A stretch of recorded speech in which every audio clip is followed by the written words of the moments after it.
जो कि DD news पर।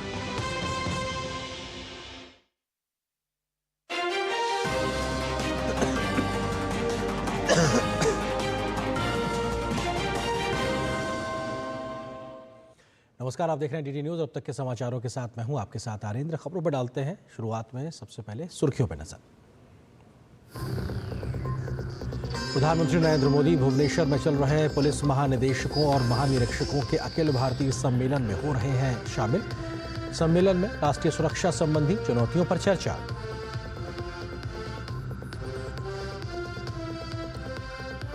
केंद्रीय मंत्री अर्जुन राम मेघवाल ने ईवीएम पर उंगली उठाने के लिए विपक्ष पर साधा निशाना। कहा, इस मामले पर ओछी राजनीति कर रहा है विपक्ष।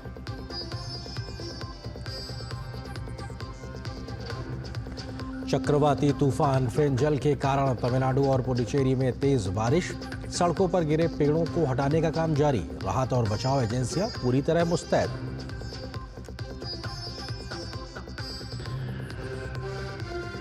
बिहार के मधुबनी में वित्त मंत्री निर्मला सीतारमण ने क्रेडिट आउटरीच कार्यक्रम को किया संबोधित।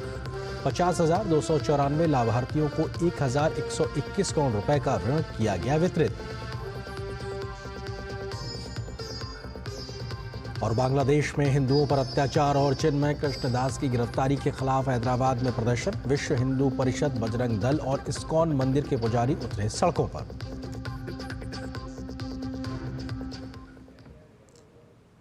खबरों पर डालते हैं विस्तार से नजर। प्रधानमंत्री नरेंद्र मोदी आज भुवनेश्वर में चल रहे पुलिस महानिदेशकों महानिरीक्षकों के अखिल भारतीय सम्मेलन में शामिल हो रहे हैं। ये 3 दिवसीय सम्मेलन 29 नवंबर से शुरू हुआ, जो 1 दिसंबर तक चलेगा। सम्मेलन देश के वरिष्ठ पुलिस पेशेवरों और सुरक्षा प्रशासकों को राष्ट्रीय सुरक्षा से जुड़े विविध मुद्दों पर स्वतंत्र रूप से चर्चा और अपनी प्रतिक्रिया व्यक्त करने के लिए एक संवादात्मक मंच प्रदान करेगा। साथ ही देश में पुलिस के सामने आने वाली विभिन्न परिचालन, अवसंरचना और कल्याण संबंधी समस्याओं पर भी चर्चा होगी।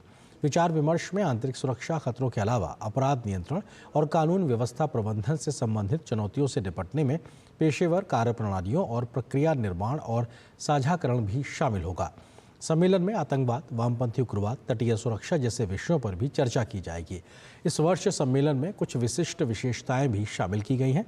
इससे वरिष्ठ पुलिस अधिकारियों को आंतरिक सुरक्षा मामलों पर अपने दृष्टिकोण और सुझाव प्रधानमंत्री के समक्ष प्रस्तुत करने का एक मूल्यवान अवसर प्राप्त होगा। सम्मेलन में केंद्रीय गृह मंत्री अमित शाह, प्रधानमंत्री के प्रधान सचिव, राष्ट्रीय सुरक्षा सलाहकार, गृह राज्य मंत्री, राज्य और केंद्र शासित प्रदेशों के डीजीपी और केंद्रीय पुलिस संगठनों के प्रमुख भी शामिल होंगे। संभल में 10 दिसंबर तक बाहरी व्यक्तियों के प्रवेश पर रोक लगा दी गई है, जिसके तहत बाहरी व्यक्ति, सामाजिक संगठन और जनप्रतिनिधि के प्रवेश पर रोक लगाई गई है। अति संवेदनशील स्थिति को देखते हुए स्थानीय प्रशासन ने यह कदम उठाया है। इसी कदम के तहत संभल के दौरे पर पहुंच रहे समाजवादी पार्टी के प्रतिनिधि मंडल को पुलिस ने रोक दिया था।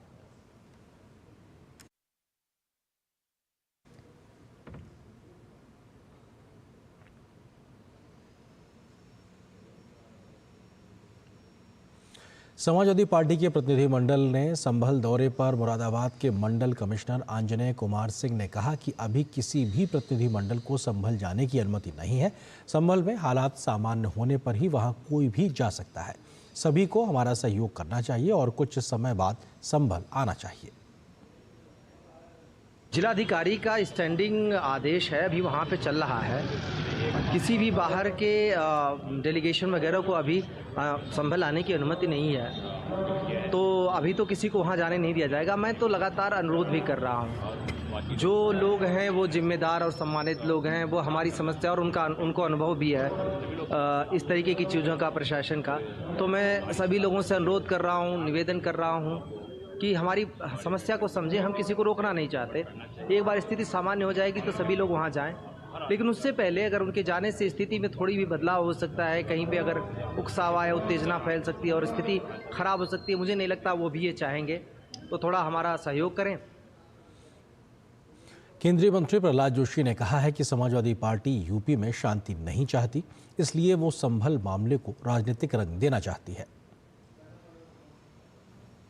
रामलला के दर्शन के लिए मैं आया हूं और जो कुछ भी समाजवादी पार्टी सब में पॉलिटिक्स करना चाहते हैं, ये हार के बाद महाराष्ट्र में और इधर भी उत्तर प्रदेश में हार के बाद ये सभी चीज़ों में कम्युनल पॉलिटिक्स करना चाहता है, ये ठीक नहीं। जो समाज में एक शांतिपूर्ण वातावरण रहना है, इसके ये लोग खिलाफ है। उत्तर प्रदेश के उप मुख्यमंत्री ब्रजेश पाठक ने संभल की घटना के लिए समाजवादी पार्टी को जिम्मेदार बताया है। उन्होंने कहा कि समाजवादी पार्टी के प्रमुख अखिलेश यादव को अपने गिरेबान में झांकना चाहिए। जो संभल के अपराधी हैं वो सब समाजवादी हैं। जो संभल की घटना है, संभल की घटना पे समाजवादी पार्टी के मुखिया ने जो ट्वीट करके कहा है, हम उसकी निंदा करते हैं। समाजवादी पार्टी के जो चाल चरित्र और चेहरा है वो उजागर हो गया है। संभल की घटना की जिम्मेदारी अखिलेश यादव जी को लेना चाहिए। वास्तव में जो संभल के अपराधी हैं वही समाजवादी हैं। जिन लोगों ने कुकृत्य को अंजाम दिया है सब समाजवादी पार्टी के कार्यकर्ता हैं और समाजवादी पार्टी उनके कुकृत्यों को छिपाने के लिए तरह तरह के बयान जारी कर रही है। उत्तर प्रदेश के उप मुख्यमंत्री केशव प्रसाद मौर्य ने संभल घटना का मुख्य अपराधी समाजवादी पार्टी को बताया है। उनका कहना है कि उपचुनाव में सपा को करारी हार का सामना करना पड़ा है और वो हार का जख्म भूला नहीं पा रही है। संभल में जो घटना घटित हुई, उस घटना के अगर मुख्य अपराधी के रूप में देखा जाए तो वह समाजवादी पार्टी है। उपचुनाव में समाजवादी पार्टी की जो करारी पराजय हुई है, जो उनको जख्म लगा है, वह जख्म वो भुला नहीं पा रहे हैं। प्रतिनिधिमंडल समाजवादी पार्टी के माध्यम से भेजना यह एक नौटंकी है, वोट बैंक साधने की राजनीति है। समाजवादी पार्टी का सुपड़ा साफ होता जा रहा है, उनका वोट बैंक खिसक गया है। मैं श्री अखिलेश यादव जी और उनकी पार्टी के जो बचे खुचे सांसद विधायक हैं, कहूँगा अपनी पार्टी संभालो और संभल का माहौल या उत्तर प्रदेश का माहौल ख़राब करने की कोशिश मत करो। और प्रदेश में कोई शांति व्यवस्था बिगाड़ने की कोशिश करेगा तो कानून उसके खिलाफ अपना काम करेगा। मुरादाबाद में सपा की सांसद रुचि वीरा को हाउस अरेस्ट किया गया है। पुलिस ने रुचि वीरा के आवास का घेराव किया है। संभल के हालात सामान्य होने तक रुचि वीरा को संभल जाने से रोका गया है। इस दौरान सिटी मजिस्ट्रेट किंशुक श्रीवास्तव और सिविल लाइंस सीओ अर्पित कपूर भी रुचि वीरा के आवास पर पहुंचे। सपा सांसद के आवास के सभी रास्तों पर पुलिस ने सख्त पहरा लगाया हुआ है।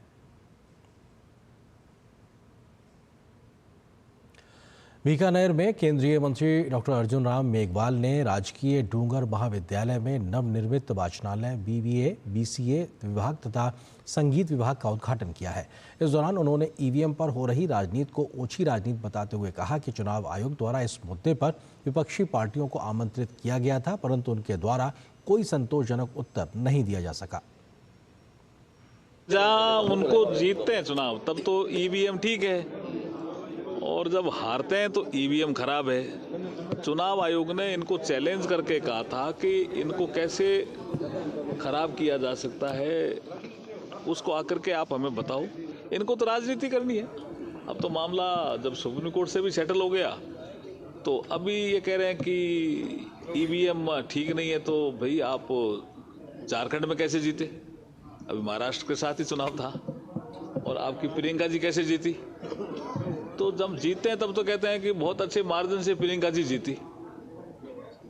रिजल्ट तो ईवीएम ने निकाला है ना, जनता ने वोट दिया, रिजल्ट ईवीएम ने निकाला। आप कहते हो ईवीएम ठीक नहीं है, तो ये तो ठीक नहीं है जी, सेलेक्टिव अच्छी राजनीति है। भाजपा नेता विजय गोयल ने महाराष्ट्र विधानसभा चुनाव में कांग्रेस की हार के बाद चुनाव आयोग पर झूठे आरोपों पर पलटवार किया है। उन्होंने कहा कि कांग्रेस हार का ठीकरा अपने शीर्ष नेतृत्व पर नहीं फोड़ना चाहती, इसलिए चुनाव आयोग को निशाना बना रही है, जबकि उसके राष्ट्रीय अध्यक्ष ने हार की वजह स्वीकार की है। हमारे साथ मौजूद हैं बीजेपी के वरिष्ठ नेता विजय गोयल जी। सर, कांग्रेस ने कल सीडब्ल्यूसी की बैठक बुलाई थी जहां पर राष्ट्रीय अध्यक्ष कह रहे हैं कि हमारी यूनिटी नहीं थी इसलिए हम हारे, लेकिन उसके बावजूद भी चुनाव आयोग को जिम्मेदार ठहराया जा रहा है। देखिए, कांग्रेस बहुत कंफ्यूज्ड है और लगातार कांग्रेस अब तक 90 बार कांग्रेस हार चुकी है जी। तो कांग्रेस ही जो हैं अपनी हार का ठीकरा अपने राष्ट्रीय नेताओं के ऊपर फोड़ना नहीं चाहते। और इसीलिए वो ईवीएम और चुनाव आयोग को दोषी समझते हैं जी। जबकि खड़गे साहब ने खुद कहा सीडब्ल्यूसी के अंदर कि भाई हमारी हार के लिए हम ही जिम्मेदार हैं, और उधर चिदम्बरम साहब ने कहा कि उनको ईवीएम से कोई शिकायत नहीं है। चुनाव आयुक्त के खिलाफ अब शब्दों का भी प्रयोग किया गया है कांग्रेस नेताओं के द्वारा, लेकिन उसके बावजूद भी हम देख रहे हैं शीर्ष नेता तो इस पर चुप्पी साधे हुए हैं। कांग्रेस पहले अपने विपरीत पार्टियों पर गाली गलौज और उन पर दोष मढ़ रही थी, पर अब जितनी भी संवैधानिक संस्थाएं हैं उनके ऊपर कांग्रेस लगातार हमला कर रही है। सिर्फ वो सोचती है कि देश के अंदर अगर एक बार झूठ को 10 बार बोलेंगे तो लोग उसको सच समझने लगेंगे, पर हर मुद्दे के ऊपर Congress supreme court, high court में भी गई है और वहाँ पर भी वो मुँह की खा कर आई है। कैमरा पर्सन विक्की राजपूत के साथ निशांत राय, डीडी न्यूज़, दिल्ली। इस बीच चुनाव आयोग ने 3 दिसंबर को कांग्रेस के प्रतिनिधिमंडल को आमंत्रित किया है। कांग्रेस पार्टी ने चुनाव आयोग के सामने शाम 5 बजे के बाद रात 11:30 बजे तक वोटिंग के दिन वोटिंग प्रतिशत में वृद्धि को लेकर सवाल उठाए थे। इस मामले में आयोग ने अपने आरंभिक जवाब में साफ कहा है कि वोटिंग प्रतिशत की जो तय प्रक्रिया है वही इन चुनावों में अपनाई गई है और जैसे जैसे आंकड़े आते हैं वैसे वैसे उन्हें पूर्व के आंकड़ों में जोड़ा जाता है।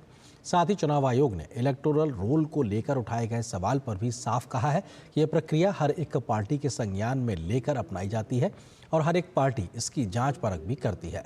साथ ही आयोग ने वोटिंग प्रतिशत में अंतर को लेकर भी साफ कहा है कि इस संबंध में कई बार आयोग ने स्थिति को स्पष्ट किया है।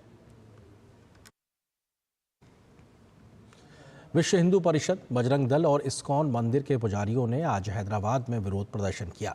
बांग्लादेश में हिंदुओं पर हमले और इस्कॉन प्रवक्ता चिन्मय कृष्ण दास की गिरफ्तारी और कारावास की निंदा करते हुए जमकर प्रदर्शन देखने को मिला। प्रदर्शनकारियों ने चिन्मय दास को तुरंत रिहा करने और बांग्लादेश में हिंदुओं पर हो रहे अत्याचार को रोकने की मांग की है।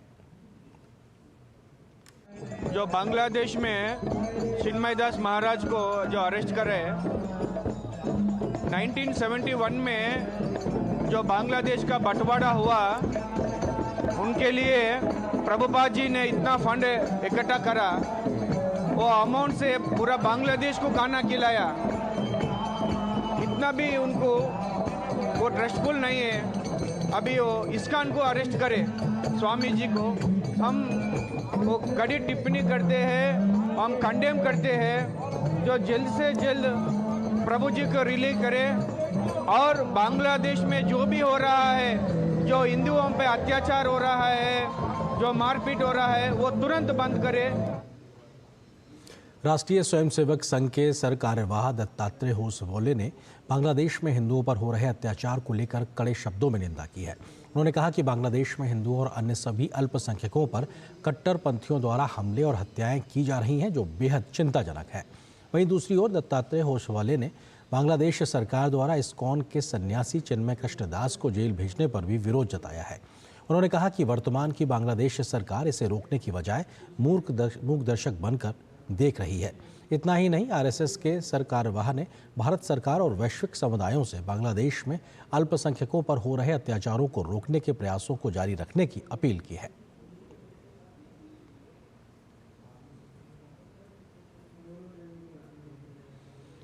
और फिलहाल यहाँ पर एक छोटे से ब्रेक के लिए रुकते हैं, बहुत जल्द हाजिर होते हैं।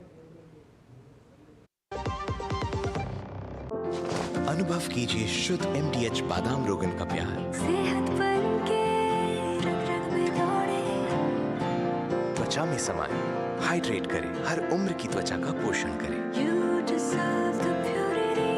MDH बादाम रोगन, नेचुरल, टेंडर, प्योर। चमके चमके। अहमदाबाद नेशनल बुक फेयर अब है अहमदाबाद इंटरनेशनल बुक फेस्टिवल, जहां है शब्द संसार, हजारों प्रकाशकों की लाखों पुस्तकें, creative writing workshop for children and youth, culinary literature stage, children film festival और सांस्कृतिक कार्यक्रम, साथ ही देश विदेश के प्रख्यात लेखकों से मिलने का मौका। River front event centre Ahmedabad, 30 नवंबर से 8 दिसंबर, रोजाना सुबह 11 बजे से शाम 9 बजे तक। Entry free. #AIBF 2024। जब धरती चीर कर निकलता है लोहे का पत्थर और मिलता है मोंगिया के जोश से, फिर तपता है, पिघलता है और बनता है फौलाद। अब होता है सरिया सारी खूबियों के साथ। मोंगिया स्टील, मजबूत देश का मजबूत सरिया। दादू, हाँ? ये प्रीमियम क्या होता है? बेटा प्रीमियम मतलब समझ लो पेट्रोल। जब तक कार में पेट्रोल है तब तक कार चलेगी, पेट्रोल खत्म कार स्टॉप। पर पापा, इस बार पेट्रोल खत्म होने पर भी कार चलती रहेगी। वो कैसे? LIC के जीवन लाभ में प्रीमियम पेमेंट हो जाए स्टॉप, पर पॉलिसी के फायदे चलते रहते हैं। मतलब अब लाइफ की गाड़ी चलेगी नॉन स्टॉप। LIC हर पल आपके साथ। अब आया असली स्वाद। अब आया स्वाद। जब स्वाद के पड़े हो लाले तो MDH का चंकी चाट मसाला डालें। MDH का चंकी चाट मसाला। MDH। चक्रवाती तूफान फेंजल के शनिवार शाम तक उत्तरी तमिलनाडु के तट को पार करने और पुडुचेरी के पास कराईकल और महाबलीपुरम तट से टकराने की संभावना है। इस दौरान 70 से 80 किलोमीटर प्रति घंटे की रफ्तार से तेज़ हवाएं चल सकती हैं। साथ ही तूफान के असर के कारण हवाओं की गति बढ़कर 90 किलोमीटर प्रति घंटे भी हो सकती है। वहीं मौसम विज्ञान विभाग ने तूफान संभावित क्षेत्रों तमिलनाडु और पुडुचेरी क्षेत्र में अगले 7 दिनों तक हल्की से मूसलाधार बारिश होने की संभावना जताई है। वहीं चेन्नई, तिरुवल्लुर, चेंगलपट्टू, कांचीपुरम, विल्लुपुरम, कुडालोर, कल्लाकुरुची जिलों और पुडुचेरी में 1 या 2 स्थानों पर अत्यधिक भारी बारिश के साथ भारी से बहुत भारी बारिश होने की संभावना जताई है। इतना ही नहीं, कई क्षेत्रों में तूफान का असर दिखने लगा है। आंध्र प्रदेश, तमिलनाडु, विशाखापट्टनम और पुडुचेरी से तूफान के कारण जनजीवन अस्त व्यस्त होने की तस्वीरें सामने आई हैं। पुडुचेरी में बारिश के कारण पुलिस थानों में जल जमाव हो गया है और यातायात व्यवस्था बुरी तरीके से प्रभावित हुई है। वहीं विशाखापट्टनम के भी कई हिस्सों में जल जमाव की तस्वीरें देखने को मिली हैं। दूसरी ओर चेन्नई के कई इलाकों में तेज़ हवाओं के चलने से सैकड़ों पेड़ धराशायी हो गए हैं। वहीं तूफान की आशंका के मद्देनज़र पुडुचेरी प्रशासन हाई अलर्ट पर है। तूफान प्रभावित इलाकों के हालातों पर केंद्र सरकार भी नज़र बनाए हुए है। गौरतलब है कि तूफान के प्रभाव की वजह से तटीय क्षेत्र में उथल पुथल मची हुई है। वहीं तेज़ बारिश की वजह से अधिकांश हिस्सों में धान की फसल भी चौपट हो गई है। अकेले नागपट्टिनम जिले में करीब 800 एकड़ से ज़्यादा फसल जलमग्न हो गई है। कामेश्वरम, विरुधमावड़ी, पुडुपल्ली, वेद्रप्पू, मन्मादेवी, मल्लपल्लवम, कल्लीमेड़ू, इरावायल और चेम्बोडी ज़िले भी इसकी चपेट में आ गए हैं। वहीं तूफान के चलते तमिलनाडु में आज सभी स्कूल और कॉलेज बंद किए गए हैं। वहीं इस बीच इंडिगो एयरलाइंस ने चेन्नई एयरपोर्ट से भारी बारिश के कारण अपनी सभी उड़ानें रद्द कर दी हैं। फेंजल से निपटने के लिए आपदा प्रबंधन भी अपनी तैयारियों में जुटा हुआ है। राष्ट्रीय आपदा मोचन बल के कर्मियों ने आपात स्टाफ को प्रशिक्षण दिया है। वहीं स्थानीय प्रशासन ने लोगों को घरों में ही रहने की सलाह दी है। सभी समुद्र तट और पर्यटन स्थल आज बंद रहेंगे। चक्रवात से जुड़ी समस्याओं के लिए लोग टोल फ्री हेल्पलाइन नंबर 112 या 1077 जारी किया गया है, जिस पर बात कर सकते हैं। साथ ही मोबाइल नंबर 9488981070 पर व्हाट्सएप के जरिए संदेश भेजकर भी सहायता प्राप्त की जा सकती है। केंद्रीय रेल मंत्री अश्विनी वैष्णव ने वडोदरा के करजन में लाड़ो डारा में प्लेसर इंडिया का दौरा कर मशीनरी का निरीक्षण किया। करजन में रेलवे ट्रैक लिंक और रखरखाव मशीनरी का निर्माण प्लेसर इंडिया में किया जाता है। प्लेसर में भारत निर्मित ट्रैक लिंक और मशीनरी विदेशों में निर्यात की जाती है। यहाँ से एक रेल एक्सचेंज मशीन ऑस्ट्रेलिया भेजी जाएगी और टैंपिंग मशीन नाइजीरिया को निर्यात की जाएगी। आज दुनिया के सबसे जो कॉम्प्लेक्स ट्रैक मेंटेनेंस की मशीनें होती हैं वो सारी यहाँ पे बनती हैं और ऑस्ट्रिया की ये कंपनी आज दुनिया में उनका सबसे बड़ा प्लांट भारत में हो गया है। तो यहाँ से एक्सपोर्ट भी होता है। अभी थोड़ी देर पहले जो एक्सपोर्ट होने वाले ऑस्ट्रेलिया को, अर्जेंटीना को, 2-3 जगह जो एक्सपोर्ट होने वाले प्रोडक्ट देखे थे। और प्लांट के अच्छी बात यह है कि स्किल लेवल, अपने इंजीनियर्स का, टेक्नीशियंस का स्किल लेवल वो भी बहुत बड़ी मात्रा में बढ़ रहा है। ये प्लांट गति शक्ति विश्वविद्यालय के साथ भी जुड़ गया है। और यहाँ पर एक और छोटे से ब्रेक ले रुकते हैं।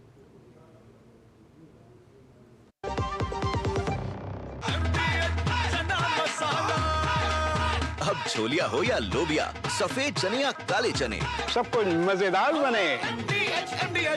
मुथूट फाइनेंस गोल्ड ओवरड्राफ्ट, ब्याज सिर्फ उतने ही दिन का भरिए जितने दिन पैसे इस्तेमाल कीजिए। आज ही कॉल कीजिए 1-800-313-1212। मेरी पसंद, मेरी पसंद, मेरी पसंद, मेरी पसंद है। हमारी पसंद। हम सबकी पसंद। मजबूत देश का मजबूत सरिया हो गया स्टील। ब्रेक के बाद कुछ और महत्वपूर्ण खबरें। केंद्रीय वित्त मंत्री निर्मला सीतारमण ने बिहार के मधुबनी में क्रेडिट आउटरीच कार्यक्रम के दौरान केंद्र सरकार की विभिन्न योजनाओं के तहत लाभार्थियों को बैंकों से स्वीकृति पत्र सौंपे हैं। क्रेडिट आउटरीच के दौरान 50,000 से अधिक लाभार्थियों को 1,121 करोड़ रुपए के ऋण वितरित किए गए हैं। जिन योजनाओं के तहत स्वीकृति पत्र जारी किए गए हैं उनमें पीएम मुद्रा, PMEGP, किसान क्रेडिट कार्ड फसल, KCC, पशुपालन और मत्स्य पालन, stand up India, PM Svanidhi योजना, PM विश्वकर्मा योजना, खुदरा MSME, SHG कृषि ऋण जैसी योजनाएं शामिल हैं। केंद्रीय वित्त मंत्री निर्मला सीतारमण ने बिहार के मधुबनी में क्रेडिट आउटरीच कार्यक्रम के दौरान जनता को संबोधित भी किया। उन्होंने कहा कि देश के हर गांव में लखपति दीदी होनी चाहिए। उन्होंने लोगों से सरकारी योजनाओं से जुड़ने, उनका हिस्सा बनने और उसका लाभ उठाने की अपील भी की है। माननीय प्रधानमंत्री जी महिला केंद्रित बजट बनाने के लिए मुझे आदेश देते थे पहले। अभी महिला केंद्रित नहीं, महिला नेतृत्व में आर्थिक विषय के लिए बजट बनाओ, यही माननीय प्रधानमंत्री जी के आदेश है। महिला को सामने रखते हुए भारतीय अर्थव्यवस्था 5वें स्थान में जहां है हम 3रे स्थान में चले जाएगा। अगले एक आध साल में इसका नेतृत्व महिला के हाथ में होगा। मैं माता सीता की धरती में खड़े होकर के इस बात को आपके सामने रखना चाहती हूं। खबर यूपी से। वक्फ संपत्ति को लेकर वाराणसी से एक मामला सामने आया है, जहां पर वाराणसी के 115 साल पुराने उदय प्रताप कॉलेज को वक्फ बोर्ड की संपत्ति होने का दावा किया गया है। कॉलेज के प्रिंसिपल DK सिंह ने बताया है कि यूपी सुन्नी सेंट्रल वक्फ बोर्ड ने 6 दिसंबर 2018 को एक नोटिस भेजा था। वे चाहते थे कि ज़मीन यूपी सुन्नी सेंट्रल वक्फ बोर्ड के तहत पंजीकृत हो। कॉलेज के प्रिंसिपल DK सिंह ने बताया कि नोटिस में कहा गया था कि अगर हम जवाब देने में विफल रहे तो ज़मीन यूपी सुन्नी सेंट्रल वक्फ बोर्ड के हिस्से के रूप में शामिल कर ली जाएगी। सुन्नी वक्फ बोर्ड ने उदय प्रताप कॉलेज वाराणसी को 6 दिसंबर 2018 को जो यहाँ पे एक मजार और मस्जिद है यूपी कॉलेज परिसर में, उस संबंध में उसकी जमीन के संदर्भ में एक नोटिस भेजा था कि क्यों न जो है इसको यूपी सुन्नी सेंट्रल वक्फ बोर्ड में पंजीकृत कर लिया जाए, और अगर आप जवाब नहीं देते हैं तो यह जमीन जो है सुन्नी सेंट्रल वक्फ बोर्ड में शामिल कर ली जाएगी। लेकिन तत्काल हमारे जो है उदय प्रताप शिक्षा समिति जो कि यूपी कॉलेज का संचालन करती है, उसके तत्कालीन सचिव श्री UN सिन्हा साहब ने तत्काल इसका जवाब दिया। बीच में वहाँ पे ये लोग निर्माण कार्य कराना चाहते थे मस्जिद में और उसको आगे बढ़ाना चाहते थे। उस पर हम लोगों ने रोक लगाया। थाना अध्यक्ष शिवपुर को हमने सूचित किया। अवैध तरीके से ये लोग जो है हमसे जो है हमारे बिजली कनेक्शन से इलेक्ट्रिसिटी कनेक्शन लेकर के चला रहे थे, उसको भी हमने कटवा दिया है। उत्तर प्रदेश के श्रावस्ती जिले में शनिवार को एक बड़ा हादसा हुआ। इस हादसे में 5 लोगों की मृत्यु हो गई है, जबकि 7 अन्य लोग गंभीर रूप से घायल हो गए हैं। इनकी हालत नाजुक बताई जा रही है। जिले के नेशनल हाईवे 730 पर भीषण सड़क हादसा हुआ, जहां एक तेज रफ्तार कार ने यात्रियों से भरे टेम्पो में जोरदार टक्कर मार दी। ये टक्कर इतनी तेज थी कि कार और टेम्पो के परखच्चे उड़ गए। आनन फानन में राहगीरों ने हादसे की सूचना पुलिस को दी। सूचना पाकर मौके पर पहुंचे पुलिस से घायलों को नजदीकी अस्पताल भेजा गया। मुख्यमंत्री योगी आदित्यनाथ ने मृतकों के लिए शोक संतृप्त परिवारों के प्रति संवेदना व्यक्त की है। मुख्यमंत्री ने अधिकारियों को तत्काल मौके पर पहुंचकर राहत कार्य में तेजी लाने के निर्देश दिए हैं। साथ ही घायलों के समुचित उपचार के लिए भी निर्देश दिए गए हैं। दूरदर्शन को हॉकी इंडिया लीग 2024-25 का आधिकारिक ब्रॉडकास्ट पार्टनर चुना गया है। हॉकी इंडिया लीग की शुरुआत 28 दिसंबर 2024 से होगी। लीग का ये संस्करण ऐतिहासिक होगा क्योंकि इस बार पुरुष लीग के साथ ही पहली महिला हॉकी इंडिया लीग भी आयोजित की जाएगी। लीग में पुरुषों की 8 टीम और महिलाओं की 4 टीम हिस्सा लेंगी। हॉकी इंडिया लीग का प्रसारण DD स्पोर्ट्स और प्रसार भारती के OTT प्लेटफॉर्म वेब्स पर किया जाएगा। PV सिंधु ने Syed Modi India international badminton प्रतियोगिता के फाइनल में जगह बना ली है। आज खेले गए सेमीफाइनल मुकाबले में सिंधु ने उन्नति हुड्डा को 21-12, 21-9 से शिकस्त दी है।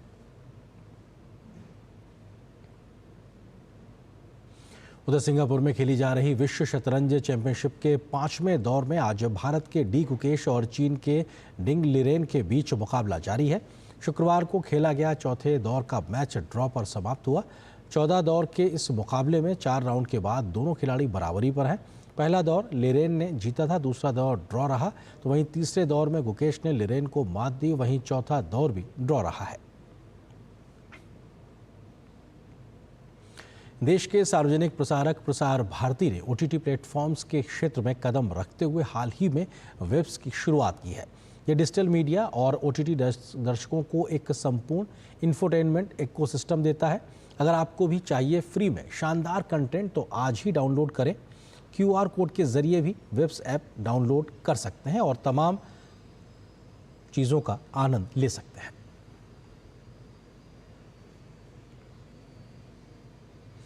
तो समाचारों के संग में बस इतना ही, लेकिन DD न्यूज़ पर खबरों का सफर लगातार जारी है। नमस्कार।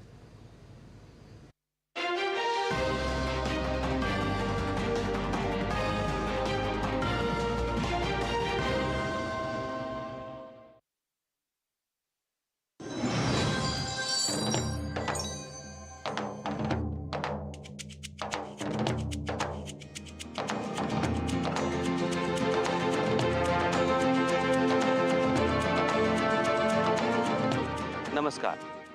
पहले के ज़माने में किसान हंसिए से अपनी पूरी फसल काटते थे। उसके बाद फसल से अनाज को अलग कर लेते थे और फिर बची हुई पराली का इस्तेमाल